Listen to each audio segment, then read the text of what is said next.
Boa tarde a todos. Estamos aqui com a mensagem do segundo dia de Pêssar. Eu acordei hoje de manhã angustiado com alguma coisa que eu tinha que falar. Eu estou falando aqui isoladamente do meu escritório, da minha casa, e eu queria primeiramente expressar um agradecimento a todos aqueles que estão lutando na linha de frente do Covid-19. Os médicos, as enfermeiras, os trabalhadores chaves, as equipes de apoio, os professores, pessoas que enchem as prateleiras dos supermercados, das farmácias. Na verdade, existem muitos heróis por aí. E todos eles merecem o nosso agradecimento. Estamos vivendo um momento assustador. O mundo está em guerra com um inimigo invisível. E muitas pessoas estão se sentindo ansiosas com o futuro. Então, se você também estiver, com certeza não vai estar sozinha. Mas, ao mesmo tempo, houve também coisas extraordinárias e boas acontecendo.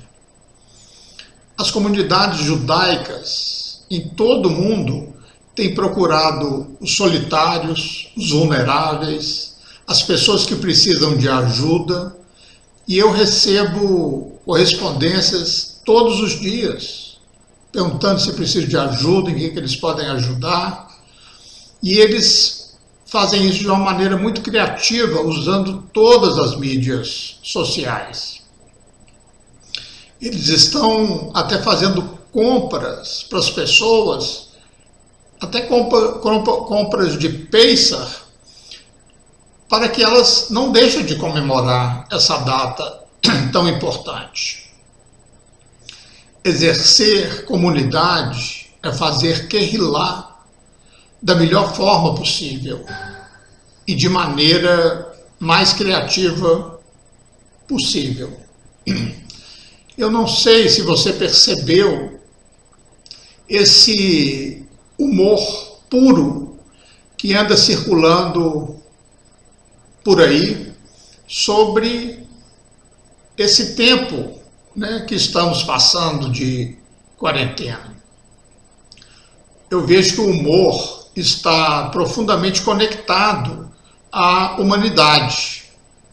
Mas eu acho que o humor que sai, ou que tem saído das comunidades judaicas, tem sido excepcional. Muito engraçado, sério. Procura ver no YouTube, conecte com alguma fonte sobre isso e veja. E isso resolveu para mim um problema que eu tinha por anos.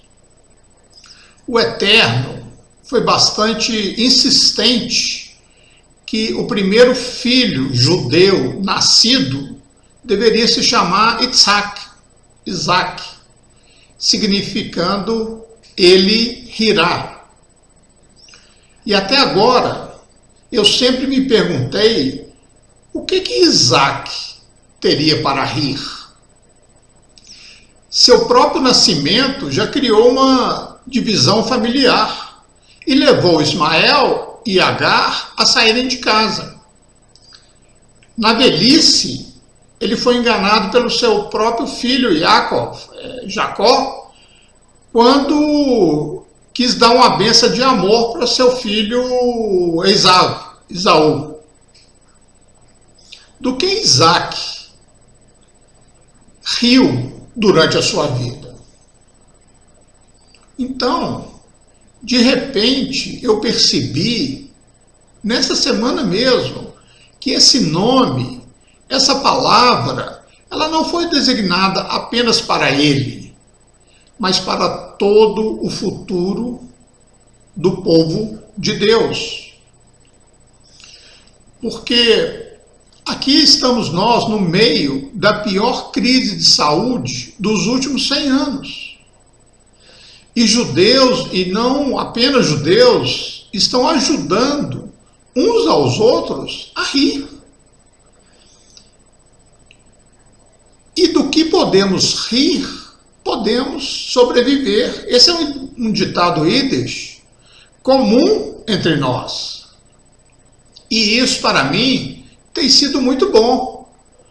O que podemos rir, do que podemos rir, não nos mantém cativo do medo.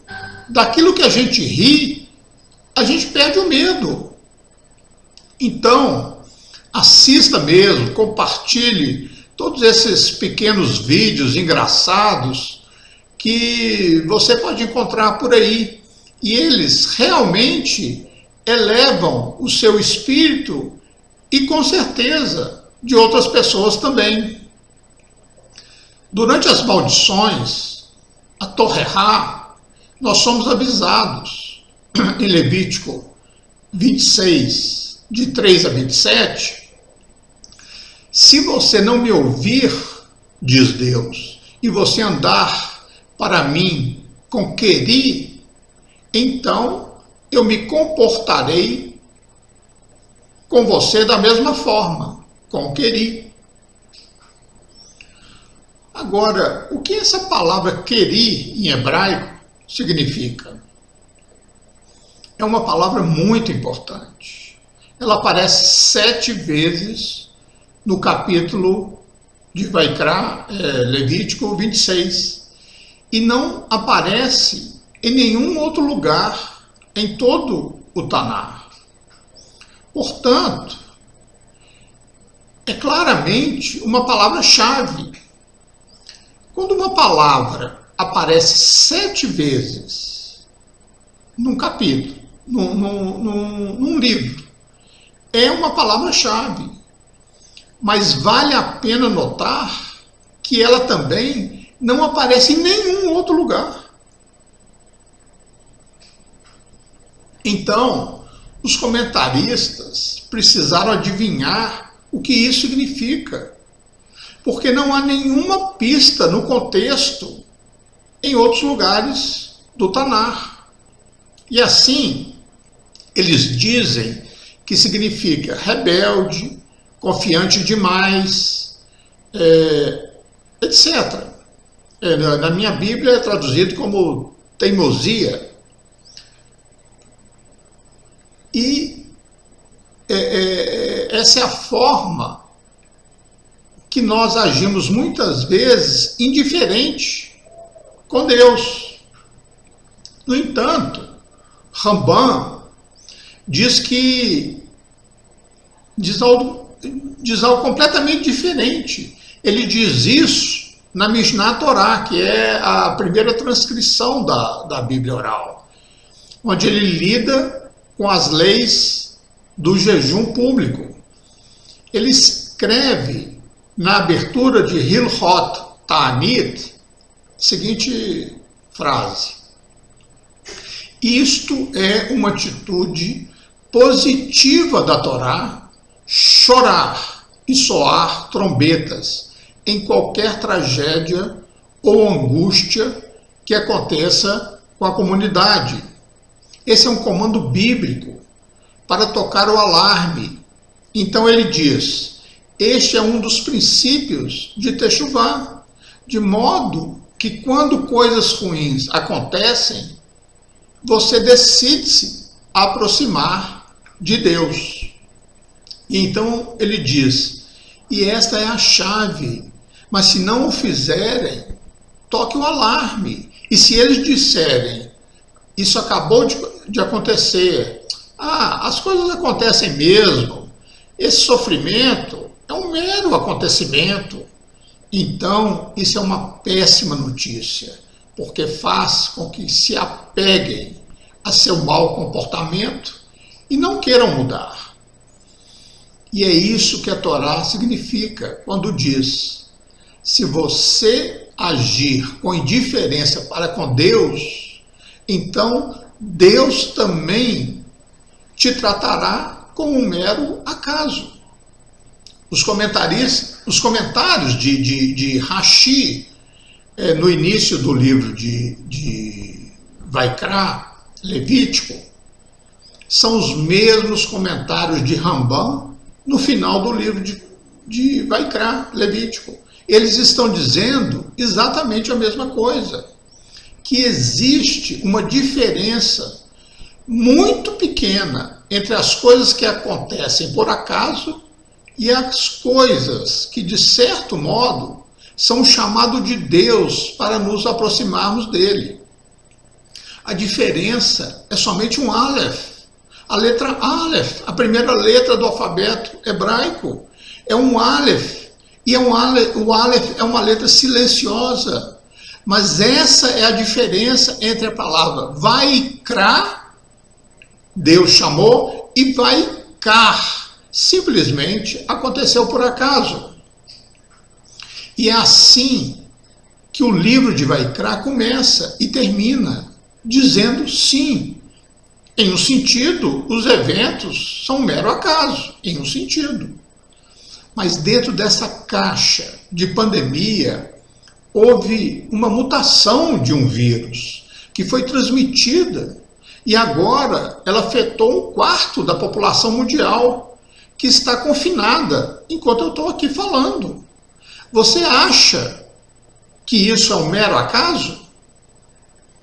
Este é um tempo em que temos a oportunidade de ouvir nossa alma, nossa mente, nosso coração de uma maneira que não temos esse tempo em outros momentos, porque a gente estava ocupado, interagindo com as pessoas, trabalhando.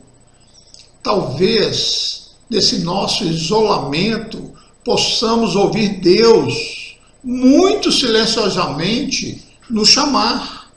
Um pouco de Aleph, quase silencioso. Ele está nos pedindo para perguntar: existe alguém para quem eu deva ligar? Existe alguém que eu deva ajudar? Há alguém que eu deva agradecer? Existe uma oração que eu deveria estar fazendo? Existe um texto que eu deveria estar lendo e aprendendo? Existe uma mitzvah, um mandamento que eu deveria estar obedecendo? Existe algo que tenho negligenciado até agora porque eu estava muito ocupado? Neste isolamento, neste silêncio, o que eu devo fazer? Isso é o que Vaikra significa. Isso significa uma chamada quase silenciosa, mas que só ouvimos em momentos de solidão e angústia. Muitas vezes, os tempos difíceis é que são os tempos de crescimento. Eles não parecem assim no momento, mas quando a gente olha para trás, vemos que eles realmente eram períodos de crescimento. A ajuda que prestamos a outras pessoas em momentos difíceis é uma boa ação que nunca é esquecida. Então acho que vale a pena pararmos para pensar nesses tempos que estamos passando. Posso, de alguma forma, por trás disso tudo, ainda ouvir aquela pequena voz do Eterno me dizendo: use esse tempo para ouvir e prestar atenção, cresça, e assim torne-se forte para dar força aos outros, porque não é apenas a Moisés que Vaikra Deus chama, mas chama a todos nós, que possamos ouvir a voz do Eterno e que Ele possa ouvir a nossa voz quando orarmos a Ele, para que aqueles de seu povo e todos os povos que têm doentes por causa dessa praga que nos assola, que Deus conceda-lhes uma rápida recuperação e conceda-nos toda a chance de voltar a se envolver com com a vida novamente, que é Yeshua HaMashiach, o nosso Senhor, o nosso Salvador. Yeshua. Amém. Não deixe de ler Levítico 26, de 3 a 27. Por favor, leia. É um chamado de Deus para todos nós e por isso eu acordei tão angustiado essa madrugada, porque eu tinha que falar isso para vocês. Então, por favor, leia Levítico 26, de 3 a 27. Shalom a todos.